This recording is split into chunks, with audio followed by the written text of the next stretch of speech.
24반열입니다. 24반열. 다윗은 죽기 전에 성전 건축을 위해서 참 많은 준비를 했음을 우리가 이 말씀들을 통해서 확인해 볼 수 있습니다. 성전 건축을 위한 어떤 재정을 마련했고, 또 성전 건축에 사용되어지는 돌이라든지 나무라든지 이런 재료들을 구했죠. 그리고 그것을 수행할 사람들을 모았습니다. 석수들을 모으고 미장이들을 모았어요. 뿐만 아니라 그는 성전 건축을 지휘해야 할 이 아들 솔로몬에게 그 무엇보다도 성전 건축을 위해서 준비해야 할 것 무엇입니까? 바로 성전 건축에 임하는 마음가짐, 그것을 준비하도록 그렇게 부탁을 합니다. 그리고 또한 솔로몬을 따르는 방백들에게도 솔로몬을 도우라, 그런 식으로 성전 건축을 완성하는 어떤 명령을 내리게 되죠. 그리고 다윗이 나이가 들고 그는 솔로몬을 다음 왕으로 삼게 됩니다. 장차 건축될 성전에서 일할 레위인과 또한 제사장을 조직하고 또 세우는 일을 또한 이 다윗이 하게 되었는데요. 오늘 본문은 그 중에서도 이 성전의 일과 하나님의 일을 맡아서 특별하게 섬겼던 제사장들, 그 제사장들을 조직화하고 그 제사장들을 효율적으로 움직이게 하는 어떤 그러한 내용들이 담겨져 있음을 보게 됩니다. 다윗 이전에도 제사장은 있었습니다. 다윗 이전에도 성막이 있었고, 그 성막에서 그 제사와 또한 이 성막의 일들을 담당하는 그런 제사장들이 존재했어요. 그렇지만 그 이전에는 어떤 필요에 따라서 돌아가면서 그 제사장의 직분을 그저 유동적으로 그렇게 섬기는 어떤 그러한 형태의 모습이었습니다. 효율적이지도 못했고 또 조직적이지도 못했던 어떤 그런 모습들을 우리가 보게 된다라고 하는 것이죠. 하지만 다윗은 그 제사장 제도를 매우 효율적이고 합리적으로 조직화했다는 것에 대해서 의미를 두어야 합니다. 특별히 제사장들 그 가문대로 공정하게 나누어서 24반열을 만들었다라고 하는 것이죠. 우리가 보통 반열이라고도 하기도 하고 또 반차라기도 이렇게 말하기도 하는데요. 이 24개의 어떤 반열을 만들어서 그것이 돌아가면서 일주씩 돌아가면서 그 가문의 제사장들이 섬기도록 했다라고 하는 사실입니다. 오늘 새벽에는 특별히 다윗이 조직하고 다윗이 정비했던 이 제사장 제도, 이 24반열의 제도가 가지는 영적인 의미를 살펴보고 함께 공직을 받은 자로서 또한 성직을 받은 자로서의 우리의 삶의 모습에 대해서 함께 살펴보고 은혜를 나누어 보고자 합니다. 첫 번째로 24반열은요, 모든 성직이 하나님으로부터 말미암고 또 하나님을 대신하는 자들이다라고 하는 것을 보여주고 있다는 것입니다. 모든 성직이 하나님으로부터 말미암고 하나님을 대신하는 자들이다. 자, 1절과 2절을 한번 보십시오. 아론 자손의 계열들이 이러하니라. 아론의 아들들은 나답과 아비후와 엘르아살과 이다말이라.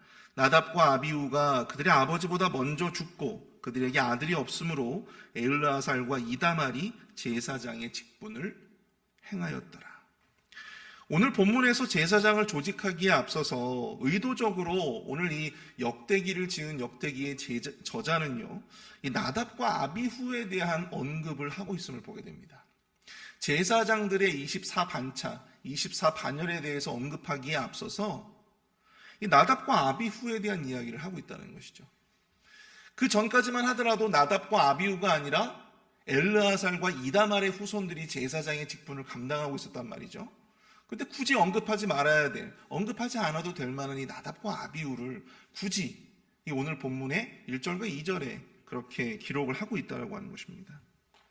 왜 그랬을까요? 여기 보면 나답과 아비후는 왜 아버지보다 먼저 죽었을까? 출애굽기와 레위를 보면 하나님이 이 성막에서 이 제사의 직분을, 성막의 일들을 감당하는 제사장들이 마땅히 반드시 지켜야 할 어떤 그 규례에 대해서 설명하고 있음을 보게 됩니다. 그리고 그 거룩한 예법을 제사장들은 반드시 순종해야 된다라고 하는 것을 말씀하세요. 레위기 10장을 보시게 되면 이 나답과 아비후는 아버지에 이어서 이 제사장으로서 이 향로에 불을 담고 또 그 불을 사용해서 이 향을 피우는 어떤 그런 일들을 감당했었습니다. 그들은 하나님이 명령하신 불이 아니라 다른 불을 사용했다라고 기록을 하고 있어요. 하나님이 명령하신 불, 성막에서 향을 피울 때 사용되어지는 그 불은 마땅히 번제단에서 가지고 온 불이어야만 했습니다. 하나님으로부터 말미암는 불이었어요. 그런데 그들은 번제단에서 사용되어지는 어떤 그런 불이 아니라 다른 불을 사용했다라고 하는 것입니다. 사실 향을 피우는데 어떤 불을 사용하는 게 뭐가 그렇게 중요할까? 그렇게 생각되어질 수도 있겠지만 그들이 하나님의 명령을 어기고 자의적으로 자기가 생각한 자기 마음대로, 자기 멋대로, 자기 뜻대로 그렇게 성직을 수행하고자 했다라고 하는 것이 굉장히 큰 문제가 되었다라고 하는 것입니다. 그 결과 그들은 여호와 하나님으로부터 나온 불에 의해서 삼키어짐을 당했다. 성경은 그렇게 기록을 하고 있어요. 결국에는 불에 타서 죽게 된 것입니다. 하루아침에 두 아들을, 그것도 장자와 차자를 잃은 아버지 아론은요, 얼마나 마음이 황망했겠습니까?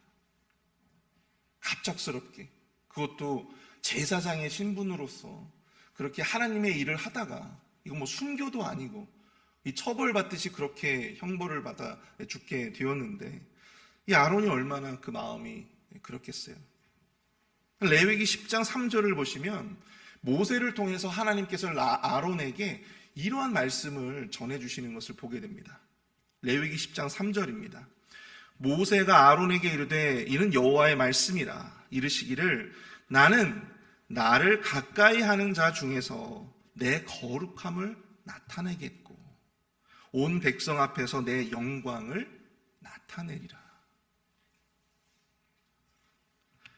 나를 가까이 하는 자 중에서 내 거룩함을 나타내겠고 온 백성 앞에서 내 영광을 나타내리라.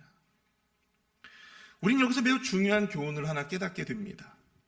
하나님은요, 나를 가까이 하는 자, 즉 제사장들, 성직을 맡은 자들을 통하여서 자신의 무엇을 나타낸다고요?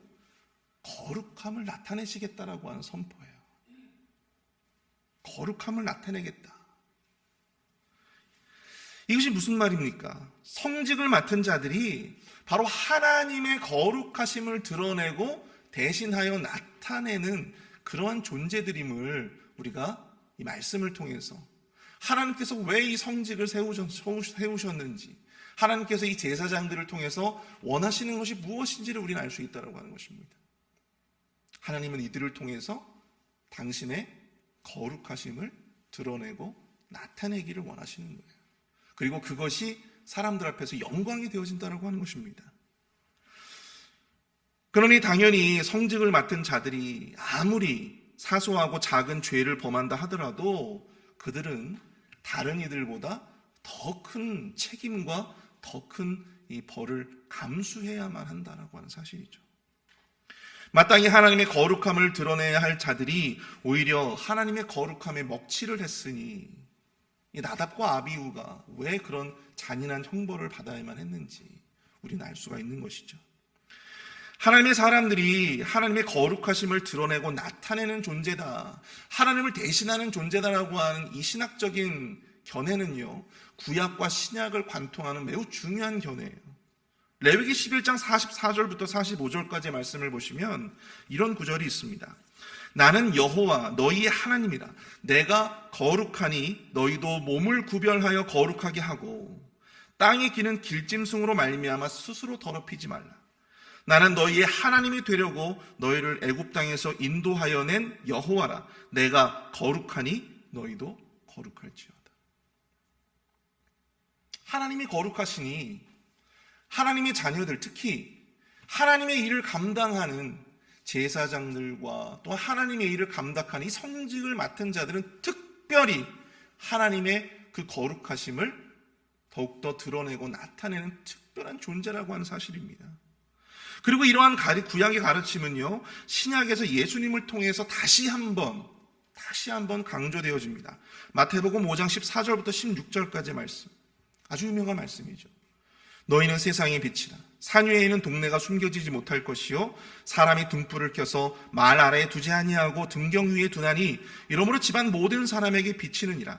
이같이 너희 빛이 사람에게 비치게 하여 그들로 너희 착한 행실을 보고 하늘에 계신 아버지께 영광을 돌리게 하라. 하나님의 자녀된 자들이, 하나님의 사람들이 착한 행실, 즉 이 거룩하고 구별된 삶을 통해서 하나님 앞에 영광이 되는 존재가 되어야 된다는 건 사실입니다. 이 진리는 목회자들뿐만이 아니라 이 교회의 어떤 성직을 감당하는 모든 이들, 교회에서 모든 직분을 맡은 자들이나 어떤 봉사와 섬김의 현장에 나아가 있는 그런 모든 성도들이 반드시 가슴에 새기고 유념해야 될 가르침이라고 하는 것이죠. 작은 것이라도 성직을 감당하는 모든 이들이 가슴에 새겨야 할 말씀인 것입니다. 우리는 다름 아닌 하나님의 거룩함을 대신하는 자들이라고 하는 사실이에요. 하나님의 거룩함을 대신 드러내고 나타내야 하는 그러한 영적인 책임이 바로 우리에게 있다는 사실입니다. 제가 예전에 전도사로 제가 이제 수원에서 사역을 했었어요. 근데 그 사역을 할 때 저도 이제 전도사 사역이 처음이고 그래서 저도 잘 인식하지 못했던 것이 있었습니다. 여름 성경학교를 준비하는데 여름 성경학교 한 3박 4일 했었어요. 예전에는 뭐 여름 성경학교 한국에서 하면 거의 한 4일 정도 했었습니다. 4일. 근데 여름 성경학교를 진행을 하면서 제가 이제 전도사였으니까 이제 설교를 하고 말씀을 준비하는데 그때 이렇게 이제 예배당에서 이제 말씀을 제가 이제 전하는 거예요. 애들이 많이 나왔기 때문에 말씀을 전하는데 제가 그때 날이 더웠기 때문에 반바지를 입고서는 이제 제가 말씀을 전했어요. 반바지. 근데 그 모습을 보시고 담임 목사님께서 그 많은 학부모들과 또한 그 아이들이 막 보고 있는데 저한테 고래고래 소리를 지르시면서 그런 말씀하시는 거예요. 당신 뭐 하는 사람이야? 저는 어안이 벙벙하고 내가 도대체 뭘 잘못했지? 그때까지만 해도 그걸 인식하지 못했어요. 그래서 제가 이제 담임 목사님 실에 불려가서 이제 꾸중을 듣는데 전도사로서 말씀을 증거하는데 반바지를 입고 말씀을 증거하는 게 말이 되느냐? 이 전도사가 가지고 있는 그 무게감을 너는 모르냐? 그거를 이제 제가 1시간 넘게 꾸중을 들었습니다. 그때까지만 해도 이제 저는 이제 어렸기 때문에 뭐 이거 가지고 그렇게 화를 내시지? 사람들 앞에서 나를 아주 공개적으로 개망신을 줬어. 솔직히 막 화가 나더라고요. 그때는 제가 이해를 못했어요. 근데 이제 시간이 점점 지나고 저도 이제 사역의 경험이 쌓여져 가면서 말씀을 전하는 자의 어떤 입는 옷이라든지 언행이라든지 어떤 행동가짐이라든지 이것이 얼마나 중요하다라고 하는 사실을 저 스스로도 이제 깨닫게 되어진 것입니다. 여러분 사실 뭘 입고 설교하느냐가 뭐가 그렇게 중요하겠습니까? 그런데 이것이 그 말씀을 전해 듣는 자들의 입장에서 그것이 굉장히 또한 큰 문제가 될 수도 있는 것입니다. 하물며 성직을 맡은 자로서 하나님의 말씀을 맡은 자로서 하나님의 봉사와 이 섬김의 도를 교회에서 실행하는 이런 성직을 맡은 자로서의 어떤 삶의 몸가짐, 언행, 태도, 거룩에 대한 모습 이것이 얼마나 하나님 앞에 중요하게 비춰지는지 여러분도 우리가 기억해 봐야 되지 않겠습니까? 여기서 우리가 간과하지 말아야 될 것은 우리가 목회를 하고 장로, 권사, 집사로서 직분을 맡아서 이 교회의 일을 봉사하고 있기 때문에 우리가 거룩하게 되어지는 것이 아니라고 하는 것입니다. 우리는 먼저 하나님의 뭘 받았냐면 하나님의 부르심을 받은 사람들이에요. 믿으십니까? 하나님의 부르심을 받았기 때문에 우리가 뭔가 대단하고 우리가 뭔가 거룩해가지고 하나님께서 특별히 우리를 골라 쓰신 것이 아니에요. 하나님이 우리를 부르셨고 하나님이 우리를 봉사와 그 헌신의 자리에 그 성직의 자리에 우리를 쓰셨기 때문에 우리가 거룩해진 거예요. 오늘 본문을 보면 제사장의 임무를 맡을 자들을 세움에 있어서 어떤 방식을 취하는지 한번 보십시오.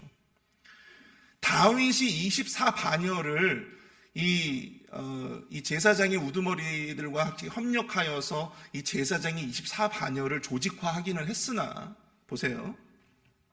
그것을 세움에 있어서 그들을 세움에 있어서 어떤 방식을 취하고 있는지 한번 보십시오. 바로 제비뽑기를 했다라고 하는 것입니다. 제비뽑기. 이는 모든 성직이 제비뽑기는요, 여러분들 이게 사람이 뽑는 게 사람이 좌지우지할 수 있는 것이 아니잖아요. 누가 뽑힐지 알 수 없는 거잖아요. 조작이 불가능한 것 아니겠습니까? 제비뽑기를 통해서 뽑힌 사람은 결국은 하나님이 뽑으신 자들이고 하나님이 부르신 자들이라고 하는 그런 믿음과 확신이 바로 이 제도 안에 담겨져 있는 것입니다. 이 모든 성직이 사람에 의해서 임명된 자들이 아니라 하나님에 의해서 부르심을 받은 자들이라고 하는 사실을 이 제비뽑기를 통해서 우리는 확증해 볼 수 있는 것이죠. 근데 이런 제비뽑기 과정이요, 구약뿐만 아니라 신약 시대에 이르러서도 동일하게 적용되어집니다. 예수님 시대, 여러분 예수님이 돌아가시고 난 다음에 사도행전을 보시면 그 가룟 유다를 대신해서 누구를 뽑아요? 12번째 제자로 마띠아라고 하는 사람을 뽑잖아요. 그때도 여러분들 어떤 방식이 채택되었습니까? 바로 제비뽑기 방식이 채택되었어요. 하나님이 세우셨다. 사람이 세운 것이 아니라 하나님이 세우셨다라고 하는 것을 공증하기 위한 것이죠. 한 가지입니다. 여러분 모든 성직은요, 하나님으로부터 나온 것입니다. 믿으십니까? 우리는 하나님을 대신한다는 거예요. 그러니까 우리에게 부여된 사명만큼이나 그 책임 또한 여러분들 막중한 것입니다. 우리가 마땅히 하나님의 거룩함을 우리의 사역을 통해서 드러내야 함에도 불구하고 불순종하고 또한 인간적인 마음과 탐욕 그리고 정욕으로 인해서 그 하나님의 거룩하심을 대신하여 드러내지 못하게 될 때에 그 책임이 얼마나 큰지, 그리고 그 책임의 과가 얼마나 무서운 것인지 우리는 기억해야 한다고 하는 것입니다. 저는 서울에서 사역할 때 살아생전에 제가 이 장로의 직분을 받으신 분이 사임을 하시는 것을 저는 딱 한 번 본 적이 있습니다. 딱 한 번. 여러분 목회자가 사임하고 떠나는 경우는 많잖아요, 그렇죠? 그런데 장로님이 그 교회에서 장로의 직분을 감당했던 분이 어떤 개인적인 허물로 인해서, 개인적인 죄로 인해서 교회를 사임하고 스스로 그 직을 내려놓고선 교회를 떠나시는 것을 딱 한 번 본 적이 있어요. 한 번. 제가 20년 넘게 사역을 해오면서 딱 한 번 봤어요. 사실 그분이 어떤 잘못을 했는지 어떤 죄가 있었는지는 저는 잘 모르겠습니다. 당시에 그 장로님이 떠나시면서 굉장히 많은 소문들이 있었어요. 그런데 정확하게 그분이 어떤 죄가 있었는지 아는 사람은 없어요. 아무래도 장로라고 하는 어떤 그러한 성직을 받아든 자가 개인 스스로도 죄책감이 들 만한 뭔가 큰 죄가 있었겠죠. 그리고 그것에서 개인이 얼마나 마음에 큰 고통과 어려움이 있었을지, 이 성직을 수행하기에 개인 스스로가 부끄러울 만한 그런 일들이 분명히 있었겠죠. 그래서 그걸 자기 스스로 내려놓으시고 교회를 떠나셨어요. 우리 그리스도인들에게 죄라고 하는 것이 굉장히 큰 문제이지 않습니까? 그런데요, 이 성직을 맡은 자로서 우리가 죄에 대해서 가지는 그 무거움은 여러분 그들과 비교할 수가 없다는 하는 사실입니다. 성직을 맡게 되는 그 순간, 우리가 집사, 권사, 장로라고 하는, 또 목사라고 하는 어떤 그런 직분을 맡게 되는 그 순간 우리는 다른 이들보다 더 큰 책임을 갖게 된다고 하는 사실을 여러분들 기억해야 합니다. 교회에서 집사가 되고 권사가 되고 장로가 되는 것은 마치 어떤 신앙의 어떤 공적이나 벼슬처럼 그렇게 여기는 사람들이 아직까지도 많이 있어요. 그러나 공직의 그러한 옷을 입고 죄에 노출되는 것은, 성직자로서, 성직을 맡은 자로서 죄에 노출되는 것은 여러분 우리의 삶을, 이 나답과 아비후처럼 우리의 삶을 파멸로 이끄는 아주 두려운 것임을 여러분들 꼭 기억하실 수 있기를 바랍니다. 우리가 공직자라고 하는 이름을 달고 누군가에게 상처를 주고 누군가를 시험에 빠뜨리고 누군가의 어떤 말이나 어떤 행동의 실수로 인하여서 그 사람을 거꾸로 트리는 거, 올무에 빠뜨리는 거. 여러분, 이것이 얼마나 큰 죄인지 우리 스스로 그 무거움을 우리가 느껴야 될 줄로 믿습니다. 교회에서 직분을 받고 하나님의 성직을 감당하고 있는 분들은요, 한번 스스로 자문해 보실 수 있기를 바랍니다. 나는 과연 하나님의 거룩함을 드러내고 있는 자인가? 나는 과연 하나님의 그 거룩함을 대신할 만한 그러한 삶의 모습으로 나아가고 있는가? 이 사역을 감당하면서 나의 모습을 통해 하나님의 거룩하심을 드러내고 있다고 확신하는가? 이 엄중한 진리 앞에서 당당할 수 있는 사람은 아마 아무도 없을 것입니다. 저를 비롯해서. 여러분, 앞으로 이 성직을 감당하는 자로서, 목회자로서, 집사로서, 권사로서, 장로로서 이 성직을 감당할 때 이 직의 무거움이 얼마나 큰 것인지를 이 오늘 말씀을 통해서, 이 나답과 아비후의 이야기를 통해서 우리가 온전히 더 무겁게 그 의미를 받아들이며 이 귀한 성직을 귀하게 책임감 있게 감당할 수 있는 저와 여러분들이 되실 수 있기를 축복합니다. 두 번째로 우리 24반열은요, 모든 성직이 사전에 철저히 준비되어져야 함을 보여주고 있다는 것입니다.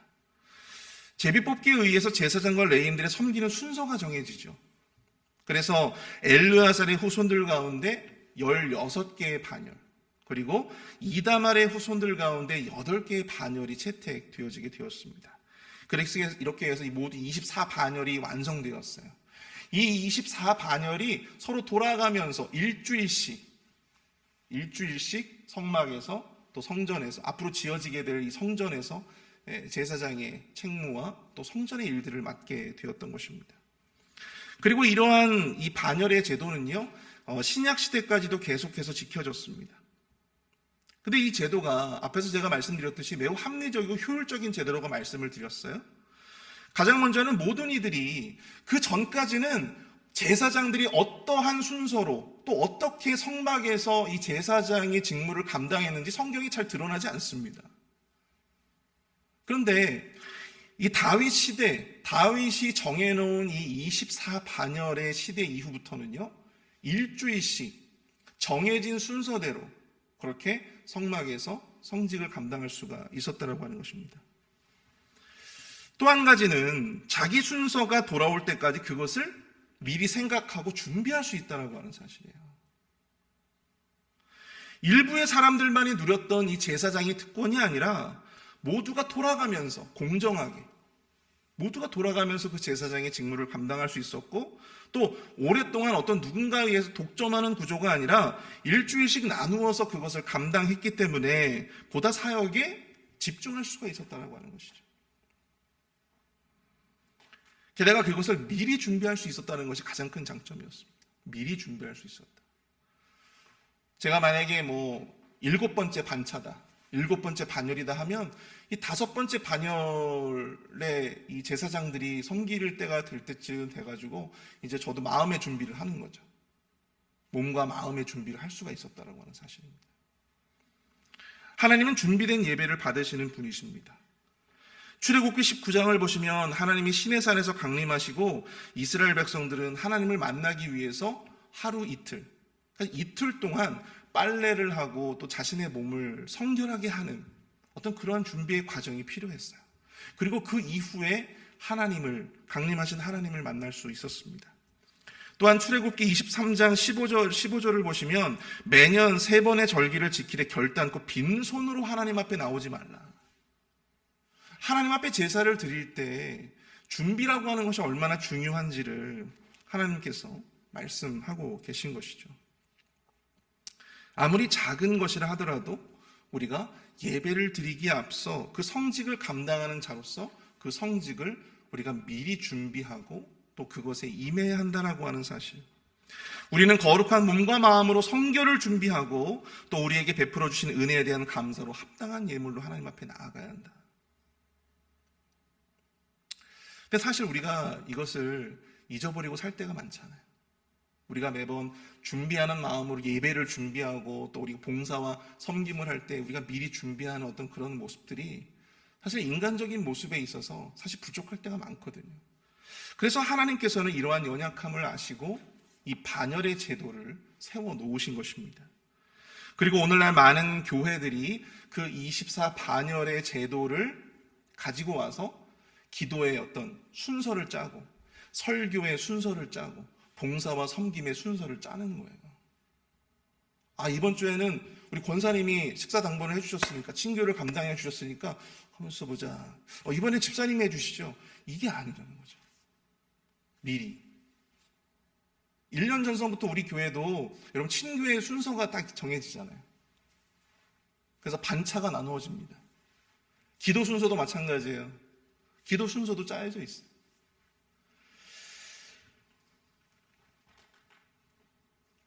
요즘에 좀 안타까운 이야기를 하자면, 요즘에 저희 교회 그 토요일날 새벽 기도회를 하는데 분명히 그 새벽 기도회에 담당을 하시는 분들이 미리 정해져 있습니다. 안수 집사님들 가운데. 그리고 그것이 주보에 공지가 됩니다. 그런데 많은 부분 이분들이 주보를 확인하지 못하셨는지 모르겠지만 안 나오시고 담임 목사님께서 그 기도를 대신하는 경우들이 심심치 않게 많아요. 제가 뒤에서 보면 많아요. 우리가 반성해야 될 부분이 아닐까 생각이 돼요. 하나님께서는 미리 그 기도를 준비하라고 반차를 만들어서 이렇게 순서를 미리 정해 주시고 주보에 공지까지 해 주시는데 무슨 일인지는 모르겠으나 그 기도의 자리에 스스로 나오지 않는 것, 그렇다고 미리 연락을 주시는 것도 아니고, 그것은 우리가 한번 이 말씀을 생각하면서 한번 곰곰이 생각해 봐야 되지 않을까 생각이 됩니다. 과연 내가 그 귀한 성직을 맡아도 되는 사람인지 아닌지. 사랑하는 성도 여러분, 하나님으로부터 축복스러운 이런 직분을 받고 주의 성직을 감당할 수 있는 기회를 얻게 된 것은 더할 나위 없는 영광이자 축복입니다. 레위 지파들이 다른 지파들과 달리 땅을 기업으로 받지는 못했지만, 여러분 성경을 보시면 다른 그 어떠한 지파들보다도 더 많은 땅을 누렸고 더 많은 축복을 경험했던 자들이 바로 이 레위 지파 사람들이었어요. 이것이 바로 주의 성직을 감당하는 자들이 얼마나 큰 축복의 기회를 안고 살아가고 있는지를 여실히 보여주고 있음을 보게 됩니다. 여러분들이 교회를 섬기고 성직을 맡아서 여러분들이 교회를 섬기고 교회를 위해서 봉사하고 헌신하는 그 이상보다 하나님께서는 여러분들의 인생 가운데 더 큰 축복으로 함께해 주실 것입니다. 우리가 그 축복의 기회를 우리가 얻고 있는 자들임에 우리는 그러한 분명한 이 직에 대한 엄중한 책임의식이 우리 안에 필요함을 기억해야 될 줄로 믿습니다. 그러므로 우리는 주의 성직을 감당함에 몸과 마음의 죄를 없애고 거룩한 성결로 우리가 준비되어져야 합니다. 기도를 할 때나 교회에서 친교를 준비할 때나 아니면 설교를 준비할 때나 교회에서 어떠한 직을 어떠한 섬김을 할 때에 거룩과 성결로서 우리가 그 직을 미리부터 준비해야 한다. 우리가 이 축복의 기회를 가볍게 여기고 나답과 아비후의 길을 걸어간다면 하나님은 그 축복의 촛대를 엘르아살과 이다말에게 옮기듯이 다른 사람들에게 그 축복의 촛대를 넘기시게 될 것입니다. 아무쪼록 주의 성직을 감당하는 자로서 보다 더 큰 책임감을 가지고 거룩과 성결함으로 주의 성직을 준비할 수 있는 저와 여러분들이 되실 수 있기를 축복합니다. 놀라운 은혜와 축복이 그 헌신의 응답으로 하나님께서 여러분들의 삶 가운데 주어지게 될 줄로 믿습니다. 우리 이 시간 다 함께 우리 말씀을 생각하면서 우리 함께 기도하며 나아가도록 하겠습니다. 주의 성직을 맡아 섬기는 자로서 주의 거룩하심을 대신하여 드러내는 자로 인식하게 하여 주시고 작은 죄 하나라도 경계할 수 있는 죄에 대한 민감성을 허락하여 주시며 또 주의 성직을 맡은 자로서 직에 대한 엄중함을 느끼고 준비된 모습으로 주의 직을 섬길 수 있도록 구발하여 달라고 함께 우리 말씀을 생각하며 함께 기도합니다.